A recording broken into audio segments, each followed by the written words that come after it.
चल रहा लक 28 कुड़ी था, 47 वेट कुड़ी था। अभी डीजे ने तो ऐसा हिंदुस्तान का बेड़ा गर्क किया है, पूछो ही मत। अब डीजे पे गाना चलता है कि चक लो दुनालियां, आज बदला लेना है। और भाई तुम दुश्मनी करने आए हो, रिश्ता करने आए हो। अब जिस शादी की बुनियादी दुनालियों पे पड़ेगी वो कैसे आके निभेगी? तो भाई मौके के मुताबिक संस्कार रखो। एक ये बीमारी और आ गई है, पता नहीं किसकी दुनिया लूट रही है, लंका लूट रही है। टेलीफोन मोबाइल गेम लगाए हुआ चल रहा है मोटरसाइकिल पे और चाह रहा है, उसको पता ही नहीं मैं कहां चल रहा हूं। हम कई बार रोकते हैं टोकते हैं तो कैसा बस भूल गए साहब। अरे भैया तू तो भूल गए, वो यमराज कौन भूल रहा है? अरे जानो साहब, और दुकान बस थोड़े गए हो सर भाइयों, गए की तो गारंटी आएगी, गारंटी को नहीं भाई। गंगानगर में रामलीला चल रही, रावण दहन के लिए आपके भगवान राम तीर धनुष लिए हुए आ रहे हैं, हनुमान जी गदा घुमाते हुए आ रहे हैं, पूरा राम दरबार आ रहा है। और उस राम दरबार के सामने रावण का, कुंभकर्ण का, मेघनाद के पुतले हैं, उनको जलाया जाएगा। और एक मंच लगा हुआ और उस मंच पे गाना चल रहा लक 28 कुड़ी था, 47 वेट कुड़ी था। तो मैंने उस आयोजकों से कहा, मैंने कहा भाई यार ये तो कम से कम शर्म करो कुछ तो, इतनी गिरावट तो मत लाओ।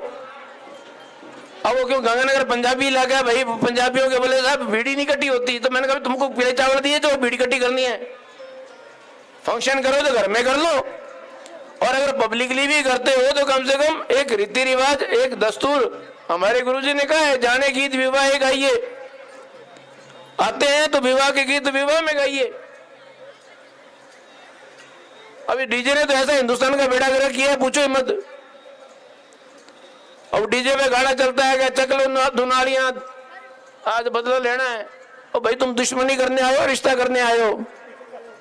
अब जिस शादी की बुनियादी दुनालियों पे पड़ेगी वो कैसे आके निभेगी? तो भाई मौके के मुताबिक संस्कार रखो। मौके के मुताबिक ये जो पुराने त्योहार चल रहे हैं, ये आज आपके मेले चल रहे हैं, ये इनका यही योगदान है कि आपकी संस्कृति को इन्होंने पुनर्जीवित रखा हुआ है। इस मुरारका फाउंडेशन का भी मैं धन्यवाद दूंगा कि इन्होंने जो है बेटर पुलिसिंग के लिए बहुत हमेशा तत्पर रहे हैं, हमेशा जो है सहयोग करते रहे हैं। मैं अपने बारे में ज्यादा नहीं कहूंगा, लेकिन इतना ही कहूंगा कि ग्रामीण परिवेश से हूं और पिताजी मेरे जो है हरियाणा आपके पहले आर्मी में, बाद में बीएसएफ में कमांडेंट की पोस्ट से रिटायर हुए। और मैं भी जो है सीमा सुरक्षा बल में जो अभी ऊँट देखे और ये बंदे को, जवान को देखा तो पुराने दिन याद आ गए। 89 बैच का असिस्टेंट कमांडेंट बीएसएफ में रहा हूँ 4 साल देश सेवा करके, बाद में ये यहाँ सेवा करने आपके बीच में पधारा। अब वो चंग वाली बात आ गई तो अब तो चंग तो बज ही नहीं रहे, अब तो बजता ही नहीं है। मेरे पिताजी की बीकानेर पोस्टिंग थी, हमारे बटालियन थी, उसमें सारे राजस्थानी हुआ करते थे। तो 1 महीना पहले चंग बजने शुरू हो जाते थे, दिवाली से, होली से पहले। वो होता था जमाना, वो होता था उल्लास। हमें याद है शाम के टाइम हम बैठ जाते थे, वो सुनते रहते थे बाहर लॉन में, और सामने लाइन्स में, पुलिस लाइन्स में जो है बैरिक्स में जवानों की चंग थाप बजती थी। तो थाप आज भी याद है, इसलिए वो थाप बजा ली, वरना ऐसे नहीं बजती वो।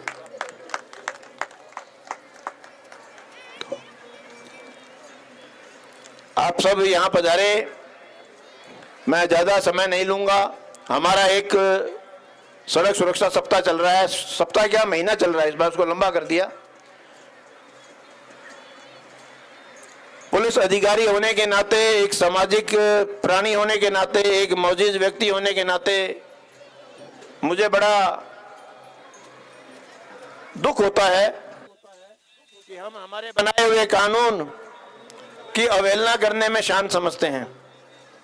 ये आप लोगों ने ही बनवाए हैं कानून, आपके जो एमपीज बैठे हैं पार्लियामेंट में, वो आपके बिहाफ पे काम करते हैं। और कोई फर्क नहीं पड़ता कि मैं धारा 304 लगाऊं, 304A लगाऊं, 302 लगाऊं, लेकिन एक्सीडेंट में जिस घर का मौजूद व्यक्ति खत्म हो जाता है, वो पीड़ा केवल वो परिवार ही समझ सकता है। तो ये जो कानून बने हैं, इन कानून की पालना करने का दायित्व आपका है। मैं सड़क पे खड़ा होके क्यों मैं आपको रोकूं और क्यों टोकूं कि आप हेलमेट लगाइए?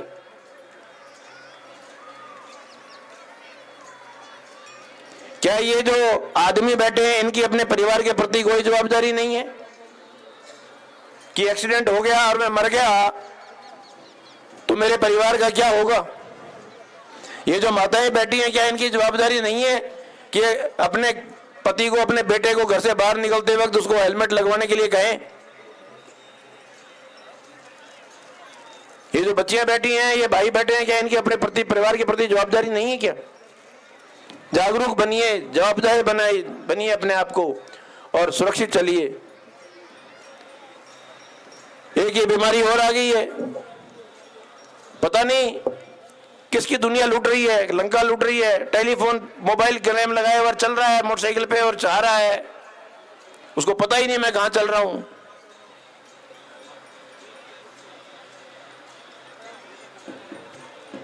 गाड़ी में सीट बेल्ट दी हुई है, उसका प्रॉपर इस्तेमाल कीजिए। हेलमेट के बारे में हमारी बहुत बड़ी भ्रांति है कि साहब हाईवे पे एक्सीडेंट होते हैं, हाईवे पे हेलमेट वाला नहीं मरता, बहुत कम मरते हैं। ये अपनी जो देसी गलियां हैं ना शहर की, इन गलियों में सबसे ज्यादा एक्सीडेंट होते हैं। हम कई बार रोकते हैं, टोकते हैं तो कहे साहब बस भूल गए साहब। अरे भैया तू तो भूल गए, वो यमराज कौन भूल रहा है?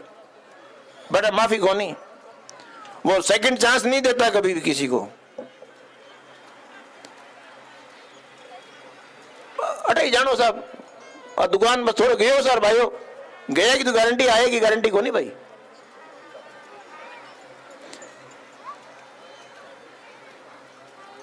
और सबसे बड़ा एक कारण जो है वो ड्रंकन ड्राइविंग का भी है। शराब पी के आदमी खुद तो मरता ही है, सामने वाले को और मारता है। बस ऐसे आदमी को तो नरक में भी जगह नहीं मिलनी चाहिए, कि वो खुद के परिवार को तो तबाह करता ही है, सामने वाले के परिवार को भी तबाह करके जाता है। तो ये आप आए हैं मेलों के माध्यम से मनोरंजन करिए, लेकिन चिंतन भी करिए कि हम समाज में कहां हैं, कहां जा रहे हैं, क्या हो रहा है, क्या नहीं हो रहा है। बच्चों को संभालिए।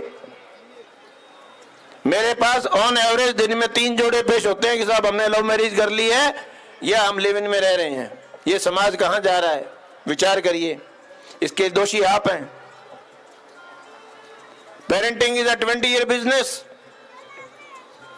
मैंने मेरे बेटे को जो स्कूल में पढ़ रहा था उसको 2 चीज के लिए मैंने मना कर दिया था। एक इकलौता बेटा है, मैंने कहा जब तक कॉलेज नहीं पकड़ ले तब तक मेरे से 2 चीज मत मांगना, एक मोटरसाइकिल और एक मोबाइल। उसको भी पता था बाप के तेवर उसने नहीं मांगे, मांगता तो देता भी नहीं, देता तो गुद्दी में 2 देता खींच के। ये बच्चों को लाड नहीं है, ये बच्चों को बिगाड़ रहे हो आप। कंट्रोल नहीं है आपका बच्चों के ऊपर। बच्चा क्या कर रहा है, उसको मोबाइल कर दिया, फ्री कर दिया, वो मोबाइल के जरिए उसकी कोई सीमा नहीं है, उड़ान भर रहा है, वो कहां जा रहा है, क्या कर रहा है, क्या नहीं कर रहा है।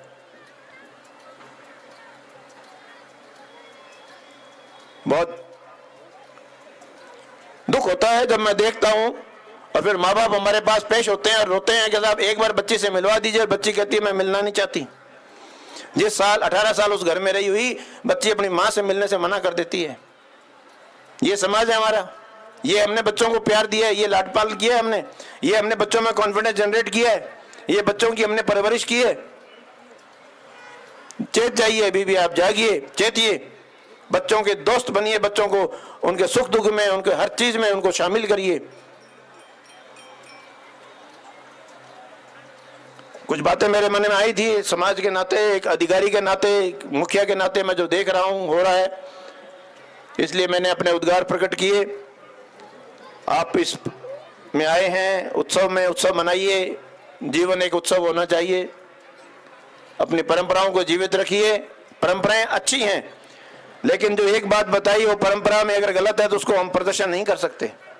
आज मारवाड़ में मनवार है अफीम की, इसका मतलब नहीं हमें अफीम घोल के बैठ जाएं।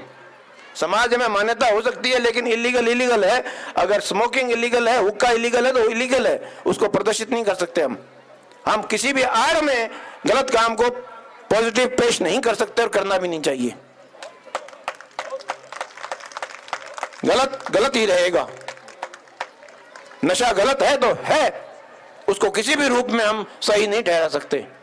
वरना अगर भांग और गांजा अगर सेवन लायक होते तो हमारे भगवानों ने पुराणों में पहले लिख दिया होता कि बेटा खूब चिल्लम भर भर के पियो, मजे करो, ऐश करो। किसी भी धर्म में नहीं कहा, नशे को सब धर्मों ने बुरा बताया है।